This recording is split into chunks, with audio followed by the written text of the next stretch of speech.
Hello, my name's Ben Rittenauer. We are doing another one of our Accountability in Action videos. We are visited today with Dani Beam. She's going to be talking about nonprofits, not necessarily with a central focus on South Central Pennsylvania, but I think there'll probably be a South Central Pennsylvania flair to your comments. There's been some uncertainty as it relates to nonprofits and funding they maybe have received or are receiving or hope to continue to receive. So I thought it would be a good time to have her in to share some of her knowledge and what she's seen, hearing, and feeling as she's doing the work that she does. So I'll let you give a little introduction for yourself, Dani. Well, thanks for having me, Ben. I'm Dani Beam. I am the founder of Beam Consulting, and Beam Consulting does three things. We help nonprofits with strategic planning, we help them raise money, and we help them tell their stories. And we're particularly adept at making sure those three things are coordinated. So if you come to us for a strategic plan, we make sure that that strategic plan includes ways to fund it, any of your new initiatives, and how to talk about it with your stakeholders. Okay. So we have clients all over the country. We have some clients in Washington State right now, but our primary concentration is in South Central Pennsylvania. So we do a lot of work in Lancaster and York. We have some clients in Harrisburg, some outside of Philadelphia, but we get around quite a bit. That makes sense. That sounds good. We'll dive in. Yeah. The first question, which is, can you just give us a quick overview of what's going on in the nonprofit world? Absolutely. So nonprofits, like many of us in the world right now, are struggling. But I would say they're struggling because of the uncertainty of funding. But the idea of innovation and being solution-oriented is woven into the fabric of the 501c3 model. And so there is no sector better at thinking about how to meet a profound moment and adjust accordingly to still address community needs than the nonprofit sector. So while they are pretty stressed and working very hard to manage the uncertainty right now, they're also doing an amazing job of continuing to meet the needs of the people that they serve. It seems like a group that would be resilient both in how they are meeting the needs that they serve, and also a lot of them are fulfilling needs, and needs go all over the place when it comes to serving the world that we live in. And they tend to be growing by the moment. So nonprofits are here to help wherever the needs might be. That makes sense. I'll believe it. Next question. What is a current relevant interesting statistic that you think as it relates to nonprofits? Oh, that's a good one. So there is a statistics from 2023 that the nonprofits in the U.S. accounted for over 10% of the total of our country's workforce. Wow. And that makes it the third largest sector outside of manufacturing and retail. So when we think about nonprofits, not only are they important to helping people, but they also are a significant source of jobs for everyone in the country. I guess I would say I am surprised to hear that. They would not, if you would have asked me what the number 3 sector is, that would not have been my answer. When I was doing research for this, I was surprised to find that out too. I mean, I knew it was important, and I knew that they do amazing things, and they are in every town, city, neighborhood.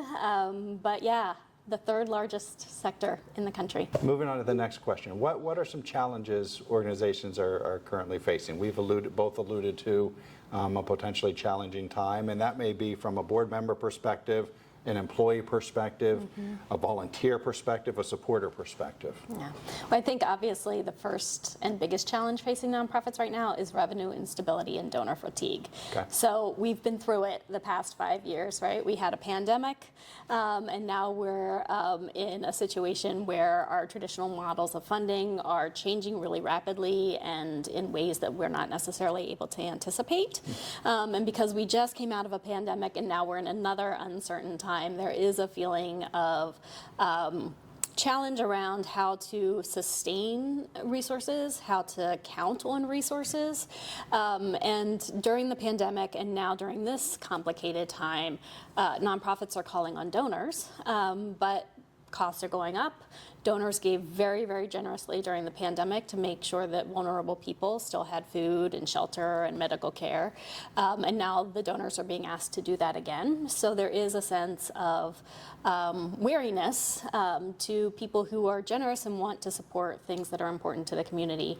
It's not that they want to stop, but just an acknowledgement that there is some fatigue around that. And that's challenging for the nonprofits, because finding fresh and enticing ways to engage donors so that they maintain their giving is always a tricky proposition, but particularly now when I think everyone just wants a really long nap.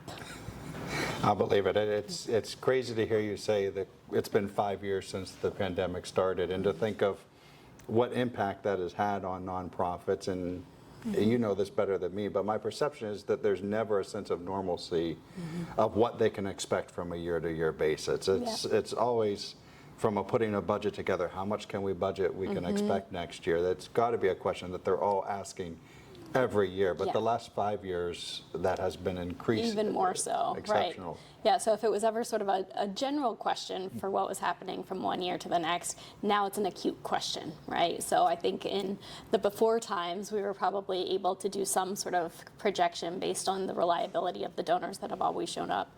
But during the pandemic and now, donors are confronted with having to allocate their resources very strategically, and that means that they might not be able to give across the board in the way that they had in the past. And so they're making choices around where to invest the increasingly limited resources that they might have. And so if a nonprofit can't keep that donor's attention or hasn't done a really good job of casting a vision that would entice them to give more in this moment beyond the sky is falling and we need help, donors can take their generosity elsewhere. The second challenge facing nonprofits today is workforce and leadership burnout. Okay. So again, we've been through some stuff, and there were a great number of executive directors and CEOs of nonprofits that were thinking about retiring, and they postponed their retirements during the pandemic because that leadership vacuum would have been unsustainable or insurmountable. So people postponed it, but now they're retiring. And so there is a quick scramble to try to fill these vacant positions.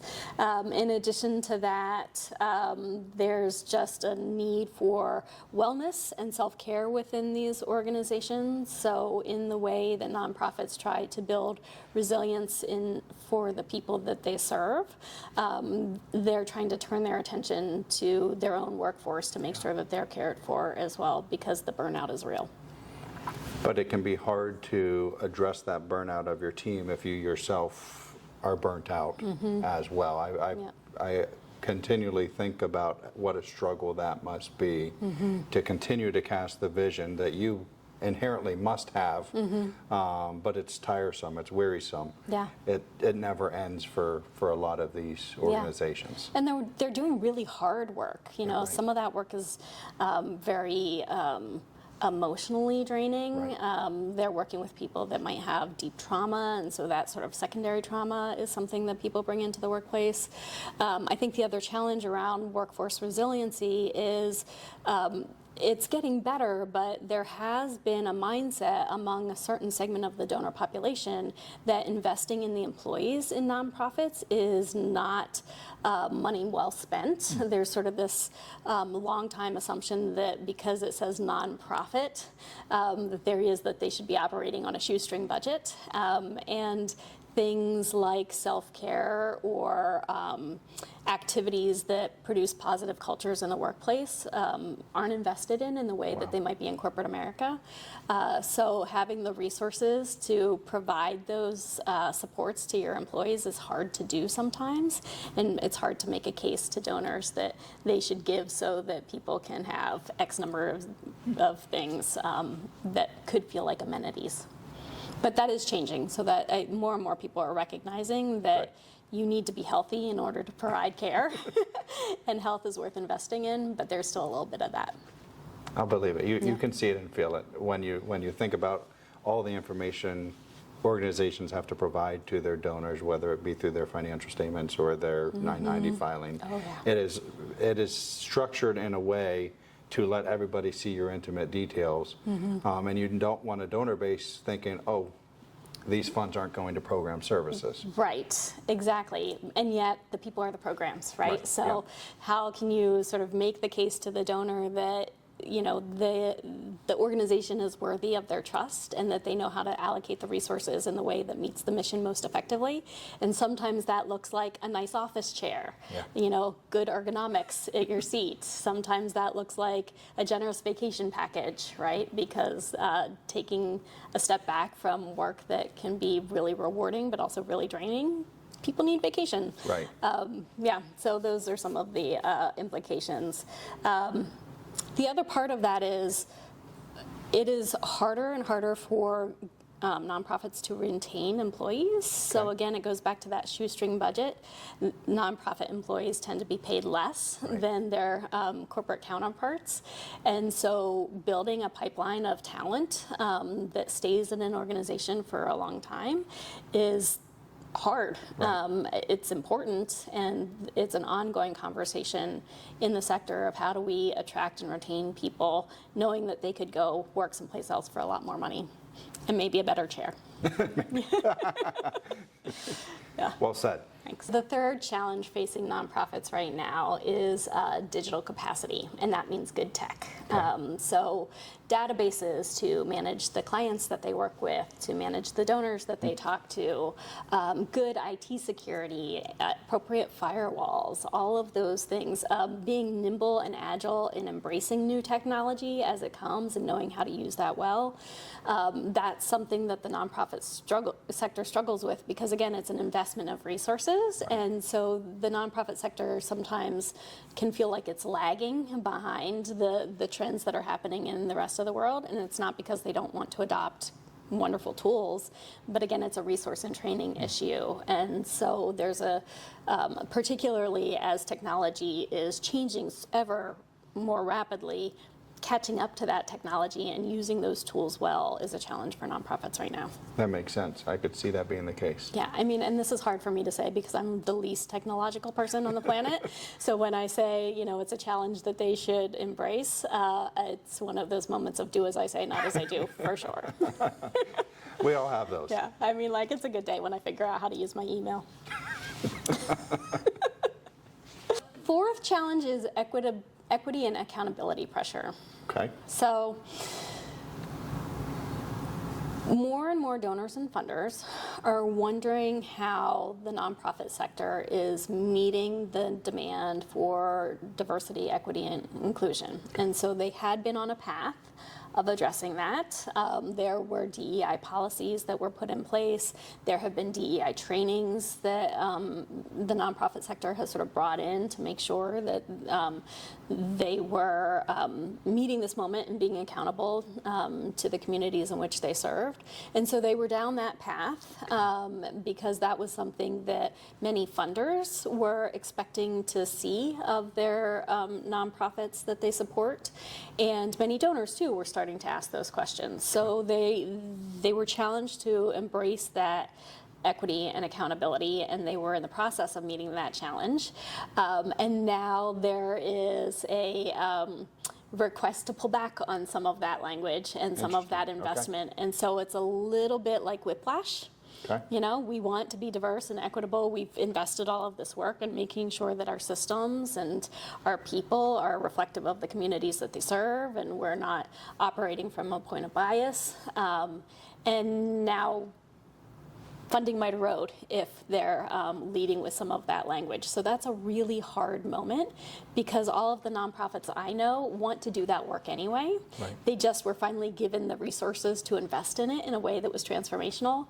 And now that there's pullback on that, it's a moral question that they're really wrestling with. How do we continue to be who we want to be, but do it in a way that doesn't jeopardize resources? Because if we don't have those resources, then we can't serve the people. Right. So that's a big challenge for them. That is a challenge. Yeah. Yeah, I don't know that I have any good solutions. But just to acknowledge that the racial justice movement called for systemic change. Systemic change is very hard and very slow. Right. It was starting, and now it feels a little bit like the rug got pulled out from under them. Last but not least, trust. Okay. So back in the day, there was a much greater trust in institutions like nonprofits. Okay. And the world is changing, and so the generations that are coming up have less trust in institutions, and so that means that they don't necessarily support causes in the way that previous generations did. Okay. That's not to say that they're not community minding, that they're not generous, but they're not going to support a local nonprofit just because there's name recognition. And in fact, sometimes that name recognition makes them a little suspicious because they're so well established that they might seem staid or old-fashioned or not quite as dialed into what newer generations are hungry for. Okay. And so that's a challenge, right? And I think a lot of nonprofits are bifurcated because there's an older set of donors, and we have been accustomed to orienting our fundraising practices to meet the needs of the older donors. But those practices are not applicable to the younger generations. Okay. And so they have to create new mechanisms to attract younger donors, the likes of which aren't giving as much yet as the older donors, because they're just not in the place in their life where they have those kinds of resources. Right. But if they neglect those younger donors, 10, 15 years down the road, they're really going to be hurting. Yeah, no, right? it makes sense. Yeah, so there's that. How do we inspire trust in a way that meets people where they are and speaks their language, but also doesn't leave anyone out who might have been supporting the organization for a really long time.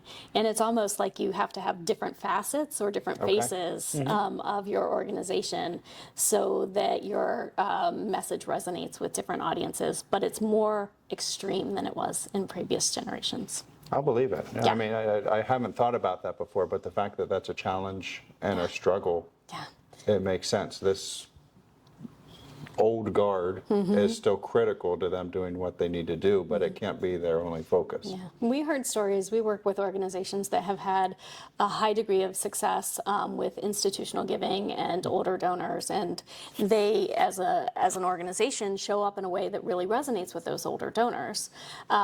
And it's an absolute turnoff for the younger donors. Wow. So having when we talk about marketing and communications, of course, you're always talking about different audiences, but usually there's a through line that's sort of cultural that speaks to the different audiences at a base level, and it's much more polarized now, and that can make it tricky to figure out how to communicate who you are and why your mission is so important in a way that people respond to. Wow. Yeah, so it's not an easy gig. Keeps you busy. It keeps you busy. Keeps me up at night is what it does. Yeah. I'm sure. Okay, what is maybe something our audience isn't considering, should be considering as they think about the organizations that they're passionate about and that they care about? Yeah, I think I alluded to this earlier, but I just want to reinforce it. In nonprofits, the people are the programs. Okay. And so it is so important, particularly right now, for donors to consider funding ongoing operations and making unrestricted donations rather than making restricted gifts or tying a lot of contingencies to their generosity. Absolutely, donors should demand accountability and transparency around the mission impact and how the finances are used. But people who work in nonprofits are experts on community needs, and it is baked into the model that they are accountable for how those funds are used.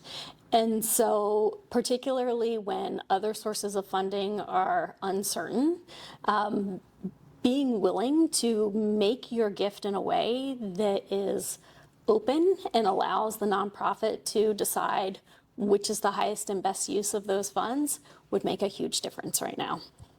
So I would invite every donor to consider making an unrestricted gift. It makes the accounting easier as well. See, this is why we're talking. That's right.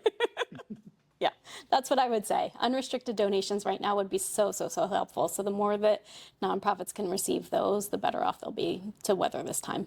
Okay. Yeah. Next question. Are there any emerging trends or kind of something that you see that gets you excited that you say, hey, I really like this?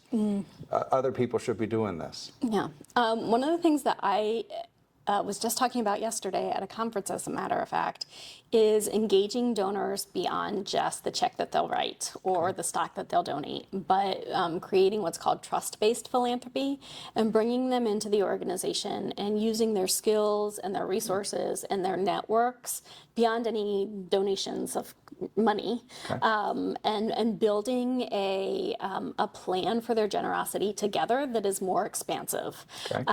It is really useful for nonprofits to think in that way, because there's an adage that holds true: if you want money, ask for advice. If you want advice, ask for money.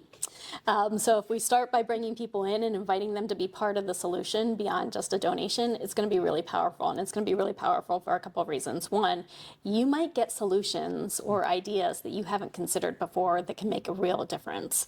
If people have trust in your organization, they're willing to share so many different things. And so you'll have a wider array of resources that will make you more sustainable in the long run. Right. And two, then you make a new friend, right? And you have a pipeline of future board members, volunteers.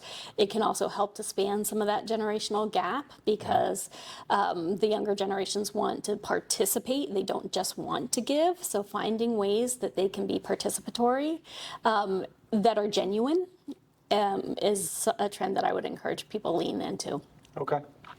That as with much of this, that makes sense. It's not rocket science. It's just not. hard work. Yeah, no, it is. And being maybe thinking outside the box a little bit to see how can we engage them more, and take advantage of not just their pocketbooks. It's hard because it takes extra time, right? And if we're already strapped and weary and we're putting out fires or whacking moles, taking a beat to be thoughtful and genuinely engaging and have conversations rather than just sharing information is time consuming, but it's rich work and it's rewarding work, and it's going to pay off in the long run. No, that makes sense.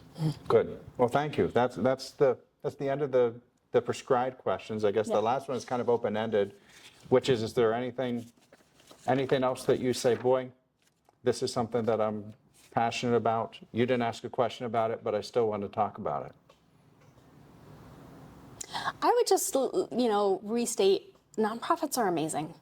They are full of people that care about the world and want good things for their friends and neighbors. And I can't imagine a country that doesn't have a nonprofit sector doing such important work. Like, I just think that they're the best people I know, and I'm honored to get to work with them. And if you want thoughtful leaders that help change the fabric of your community, look to your nonprofits. Great. Good. Well, thank you. Thank you. Really appreciate it. Thank you for taking the time to be with us. Thank you for your thoughts. Hope everybody watching enjoys. This is something that we hope to continue to do on an ongoing basis of different topics. So if it's something that you like and you're watching on YouTube, you can either follow us, like it, or subscribe. And if you're watching on LinkedIn, make sure that you're following us so that you can see when the next one comes out. Thanks for the time. Thank you, and thanks for having me. Yeah, appreciate it. Yeah.